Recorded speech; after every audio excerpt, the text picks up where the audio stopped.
Darn it, the punch bowl's empty. I guess the party's over. But hey, if you've been paying attention to me and you keep an emergency account, you'll be ready for this. And in emergencies, when the party's over, I keep the old crow around, sealed, just for these reasons. Welcome back, everybody. It's Drew. It's the 2022 annual preview from BCG Financial Services. And today we're going to talk about this punch bowl. We're going to talk about inflation.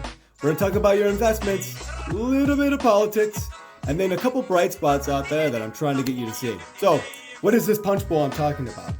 Well, nearly 2 years ago now, when the coronavirus pandemic hit, and we basically had a self-imposed depression, we sit at home, the Federal Reserve reduced interest rates to zero. They also started printing a bunch of money so they could buy government debt to pay everybody money to sit at home and stay safe. Everybody still needed to eat. Everybody still needed to drink. Everybody still needed to do normal things except go to work. The problem is we started having supply disruptions and things were missing off the shelves. Think about toilet paper, and then microchips, and then people last year. So is it any surprise that when you have a bunch of dollars running around chasing after limited supplies, that the price goes up? No, that's basic economics, supply and demand. And we're slowly getting back to where we need to get to, but it's going to take some time. So because we're having 40-year highs in inflation, the Federal Reserve is forced to raise interest rates. And they're trying to do that about 0.25% every quarter. They're also going to stop printing money to buy government debt. So we're going to find out very quickly if our economy can actually go and keep growing, or it hits stall speed, or worse, maybe hits a recession. Now, investments. The last time that we did this was in 2015 to 2016. We had come out of the financial crisis, the great financial crisis of 08-09.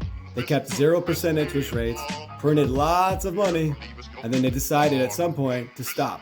Almost the equivalent of your kid if they're hanging out as a teenager, and then you wake up one day and they're 40, and you're wondering why they're still in your basement hollering for meatloaf. They kicked them out to the curb. So, in 2015, 2016, the market went like this. It went up and it went down. And I think that's where we're at right now with what's going to be going on. As soon as the free money and the zero interest rates go away, the economy stalls out. In fact, during that period of 2015 to 2016, we had two significant corrections. One was for about 12 or 13%, almost very similar to what's going on right now this January, or last January. And then there was another one that happened in early 2016 for about a pullback of 14 to 16%. And then clearly in the last half of the year, we needed to have an election to get direction. And I clearly think that's going to happen again. We're going sideways, we go up and down. But that's okay. We've had 3 back-to-back years of teenage returns at i.e. 13 to 19%, depending on what your risk tolerance was. Is that normal? It's not. Any financial planner or a CFP like me would tell you to expect half of that, if not a third of that, on an average going out. And we are due to pull back, especially in the second year of an election cycle. So let's talk some politics. We have midterm elections.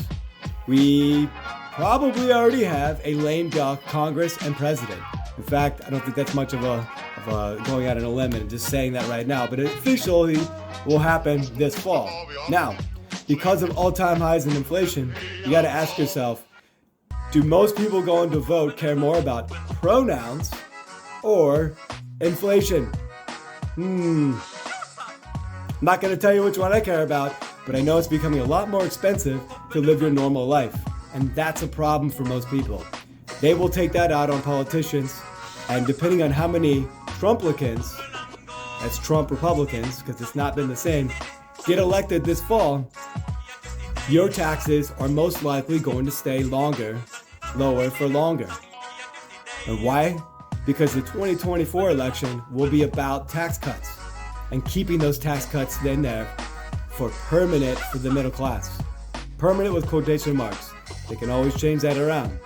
Keep your eye out on these elections to see how many Trumplicans get elected, and if it gets skewed too heavy to the Republicans, you could have a pretty nice year in 2023.